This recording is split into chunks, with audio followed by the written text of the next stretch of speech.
8th of 60 days basic English speaking course में आपका स्वागत है। This is R K Ranjan and you are watching Studymate English Adda. Okay so दोस्तों, आज है बेसिक इंग्लिश स्पीकिंग कोर्स का 28वां दिन और गाइस आज के दिन मैं आपको सिखाने वाला हूं यूज ऑफ प्रीपोजिशन। ओके दोस्तों, इन गाइस मैं आज आपको इस वीडियो में प्रीपोजिशन के बारे में बताने वाला हूं। इन गाइस प्रीपोजिशन क्या होता है, जैसे इंग्लिश में क्या होते हैं ऑन, इन, फॉर या फिर कह सकते हैं बिटवीन, इनटू, ओवर, अपॉन, जितने भी तरह के गाइस होते हैं इन सभी को क्या कहते हैं, प्रीपोजिशन कहते हैं। और हिंदी में होता है के लिए, पर, में, या फिर कहते हैं के, सामने, इस तरह के गाइस जितने भी हिंदी के वर्ड होते हैं उसको कहते हैं हिंदी का प्रीपोजिशन।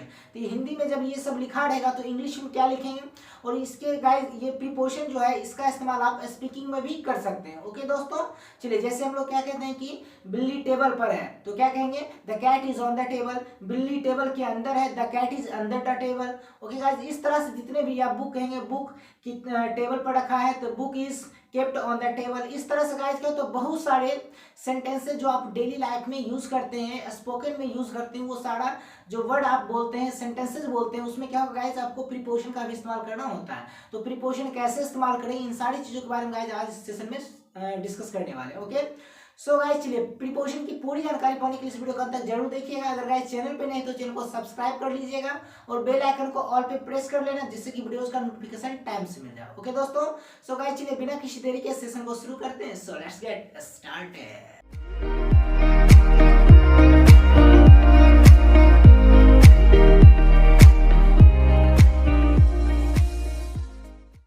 ओके दोस्तों, सो गाइस चलिए आज के जो सेशन है इसको शुरू करते हैं। तो गाइस जैसा कि मैंने ऑलरेडी आपको बता दिया है क्या कि आज के सेशन में गाइस हम लोग सीखेंगे यूज ऑफ प्रीपोजिशन, यानी प्रीपोजिशन का इस्तेमाल। प्रीपोजिशन क्या होता है तो गाइस चलिए देखते हैं पहले क्या what is preposition. So we can say that prepositions are those words which shows the position of any object. Okay, यानी प्रीपोजिशंस वैसे शब्द होते हैं जो किसी चीज की स्थिति को बताते हैं, किसी वस्तु की स्थिति को बताते हैं। जैसे हम लोग क्या कहेंगे कि the cat is on the table, यानी बिल्ली टेबल पर है तो बिल्ली की स्थिति बता रही है, बिल्ली कहाँ है तो टेबल पर है। ओके, जैसे कहेंगे the fan is moving upon my head, यानी क्या पंखा मेरे सर के ऊपर नाच रहा है, घूम रहा है। यानी पंखा की स्थिति बता रहा है कि कहाँ घूम रहा है तो मेरे सर के ऊपर घूम रहा है। ओके, जैसे कहेंगे there is a roof upon my head, यानी छत मेरे सर के ऊपर है तो छत की स्थिति बता रहा है कहाँ है तो मेरे सर के ऊपर है। ओके गाइस, इस तरह से जितने भी गाइस वर्ड्स होते हैं, सेंटेंसेस होते हैं, उसमें क्या होता है प्रीपोजिशन का इस्तेमाल किया जाता है, वो राइटिंग में हो या फिर स्पीकिंग में हो। Okay so guys I hope कि आपको समझ में आ गया हो कि प्रीपोजिशंस क्या होते हैं। ओके ऐसे गाइस क्या प्रीपोजिशन के बारे में फुल्ली डिटेल जानने के लिए आपको गाइस क्या करना, प्लेलिस्ट में वीडियो मिल जाएगा एसएससी के लिए, एसएससी करके गाइस प्लेलिस्ट बना हुआ है, आप वहां जाएं। प्रीपोजिशन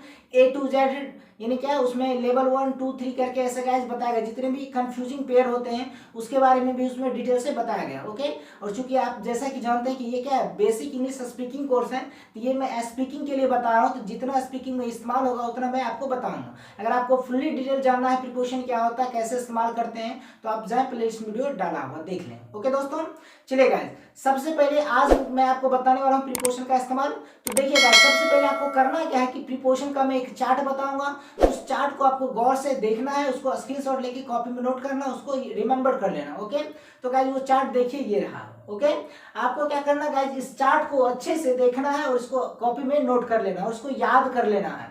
अगर आपको ये याद रहेगा तो आप कोई भी सेंटेंसेस को बना सकते हैं या फिर स्पीकिंग में इस्तेमाल कर सकते हैं जैसे ही कोई प्रीपोजिशन आता है। और गाइस होता है कि मोस्ट ऑफ सेंटेंसेस में क्या होगा आपको प्रीपोजिशन आता ही आता है। ओके तो उसको आप इंग्लिश में कैसे लिखेंगे तो इसी चार्ट की मदद से आप उसको इंग्लिश में बोल सकते हैं, लिख सकते हैं। ओके आई होप कि आपको समझ में आ गया होगा, आप चार्ट का स्क्रीनशॉट भी ले लिया होंगे। चलिए गाइस अब आपको मैं बताता हूँ इसका रूल। ओके आपको गाइस मैं बस केवल 3 रूल बताऊंगा और प्रीपोजिशन का सेशन फिनिश करूंगा। ओके तो चलिए गाइस इसका पहला रूल देखते हैं, रूल नंबर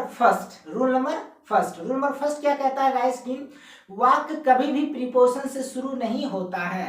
ओके क्या है, वाक्य कभी भी प्रीपोजिशन से शुरू नहीं होता है उसे। ओके गाइस इसको अगर इंग्लिश में लिखना हो तो कैसे कहेंगे, तो गाइस हम लोग कह सकते हैं कि never start common sentences with prepositions. Okay guys क्या याद रखना है, never start common sentences with prepositions, यानी क्या वाक्य कभी भी प्रीपोजिशन से शुरू नहीं होता है। चलिए जैसे कि एग्जांपल लेते हैं क्या कि छत पर पापा सो रहे हैं, क्या है छत पर पापा सो रहे हैं। अब देखिए गाइस छत पर पापा सो रहे हैं, तो ऐसा नहीं कि हम लोग लिख देंगे on the roof father is sleeping, ऐसा नहीं करेंगे, क्योंकि गाइस क्या है, प्रीपोजिशन से कभी कोई सेंटेंस स्टार्ट नहीं होता है। क्लियर है?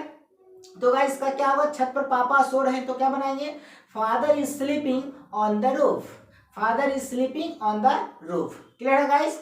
चलिए अब इसका रूल नंबर सेकंड देखते हैं। आई होप कि आपको रूल नंबर फर्स्ट समझ में आ गया होगा।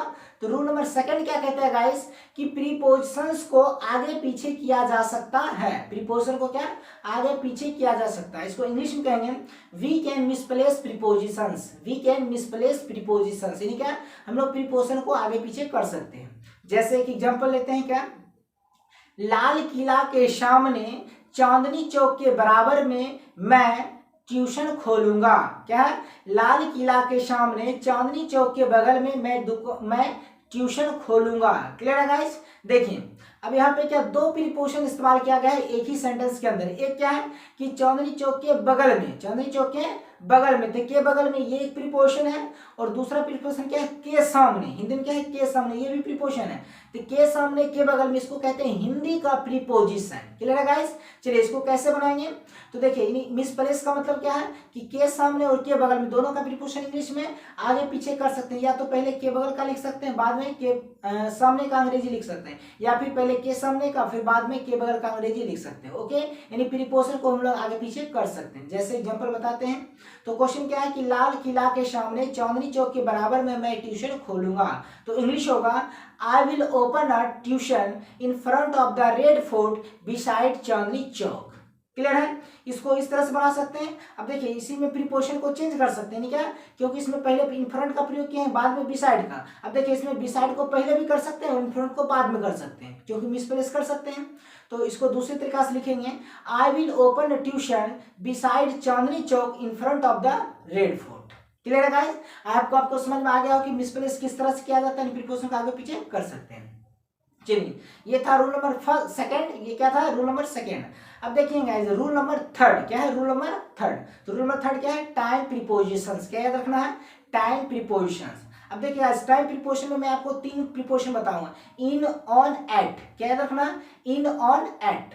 तो चलिए गाइस इन, यानी इन का प्रयोग कहाँ करेंगे, ओके, तो इनका इस्तेमाल कहाँ करेंगे गाइस, याद रखना है कि महीने, साल और मौसम, महीने, साल और मौसम, यानी क्या month, year, weather, month, year, weather, यानी क्या गाइस मंथ, ईयर, वेदर रहेगा, तो इसके लिए क्या करेंगे, प्रीपोजिशन का इस्तेमाल अगर करना हो तो इन का प्रयोग करेंगे। ओके गाइस, चलिए दूसरा नंबर।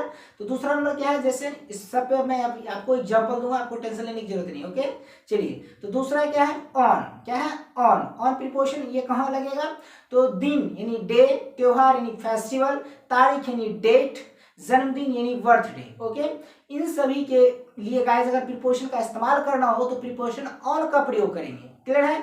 चलिए प्रीपोजिशन इसका थर्ड देखते हैं। तो थर्ड नंबर क्या है, एट। एट का प्रयोग कहाँ करेंगे, तो घड़ी का समय। याद रखना गाइस क्या, क्लॉक टाइम। क्लॉक टाइम के लिए क्या करेंगे, एट का प्रयोग करेंगे। क्लियर है? आपको आई होप कि समझ में आ गया हो कि टाइम प्रीपोजिशन क्या होता है, उसमें क्या क्या आते हैं। तो इन, ऑन, एट कब का प्रयोग हुआ ये आपको इस चार्ट में लिखा हुआ दिख रहा होगा। चलिए अब तीनों पे एक एक एग्जाम्पल लेते हैं। तो गाइस पहला एग्जाम्पल जैसे क्या कि मैं सितंबर में आऊंगा, मैं सितंबर में आऊंगा। तो क्या होगा guys, I will come in September, I will come in September. तो देखिए गाइस क्या सितंबर क्या महीना का नाम, तो मैंने चार्ट में क्या लिखा है कि महीने के नाम रहे, साल के नाम रहे, मौसम के नाम रहे, तो उसमें क्या होगा, इन का प्रयोग होगा। तो ये सितंबर महीना का नाम है इसलिए इन का प्रयोग होगा। क्लियर है? चलिए दूसरा एग्जांपल लेते हैं। क्या है कि मैं मंगलवार को आऊंगा, मैं मंगलवार को आऊंगा। तो देखिए गाइस मंगलवार क्या है, डे नेम है, तो डे का नाम जब रहता है तो ऑन लगता है। चार्ट में आपको लिखा हुआ दिख रहा होगा। तो क्या लिखेंगे, I will come on Tuesday, I will come on Tuesday. Clear है गाइस? चलिए एक और एग्जांपल लेते हैं। जैसे मैं 2 बजे आऊंगा, मैं 2 बजे आऊंगा। अब देखिए गाइस 2 बजे क्या है, ये क्लॉक टाइम है। क्या है, क्लॉक टाइम। तो क्लॉक टाइम के लिए क्या करते हैं, एट का प्रयोग करते हैं। तो क्या लिखेंगे, I will come at 2 o'clock, I will come at 2 o'clock। Clear है गाइस? जैसे गाइस आप देखते होंगे क्या टाइम के लिए नहीं, क्या घड़ी के समय के लिए हमेशा क्या होगा, एट का ही प्रयोग होगा। जब आप देखते होंगे कभी बहुत सारे गाड़ी देखते होंगे, ट्रक वगैरह, तो उसके पीछे में आप लिखा हुआ देखेंगे, क्या लिखा रहता है, use deeper at night. Okay, at night, night क्या है, समय है, समय का नाम बता है, क्लॉक टाइम है रात में। तो गाइस क्या समय का नाम जब रहेगा तो क्या होगा, वहां पे एट का प्रयोग करना है। ओके, क्योंकि रात क्या होता है, एक समय होता है, घड़ी का समय होता है। ओके, सो गाइस वहां पे क्या लिखा था, यूज डीपर एट नाइट, यानी क्या है, डीपर का इस्तेमाल रात में करें। Okay, so guys I hope कि आपको समझ में आ गया होगा। चलिए गाइस, अब जिस तरह से मैंने अभी प्रीपोजिशन का कॉन्सेप्ट आपको बताया है, आपको क्या करना है उसी तरीके से मैं आपको अभी कुछ क्वेश्चंस दूंगा आपकी प्रैक्टिस के लिए। आपको क्या करना है, उसका इंग्लिश में ट्रांसलेट करके कमेंट सेक्शन में कमेंट कर देना है। अगर कोई मिस्टेक्स होगी तो मैं आपको वहीं पे इंप्रूवमेंट कर दूंगा। अगर आपको सही हुआ तो आपको एक प्यारा सा हार्ट एंड लाइक्स दे दूंगा। ओके दोस्तों, तो चलिए देखते हैं गाइस आपका होमवर्क। तो देखिए गाइस, सबसे पहले क्या लिख दिया मैंने, फॉर प्रैक्टिस। क्या है, फॉर प्रैक्टिस, यानी आपके प्रैक्टिस के लिए। Practice makes a man perfect, याद रखना हमेशा गाइस, यानी प्रैक्टिस ही आपको क्या करेगा, परफेक्ट करेगा। इसलिए आपको क्या करना है, सेंटेंसेस में इस्तेमाल करना प्रीपोजिशन को, स्पीकिंग में भी इसको रेगुलर इस्तेमाल करते रहना। चलिए, तो आपका पहला होमवर्क का फर्स्ट नंबर क्वेश्चन रहा कि वह शनिवार को 4 बजे घर के सामने आएगा।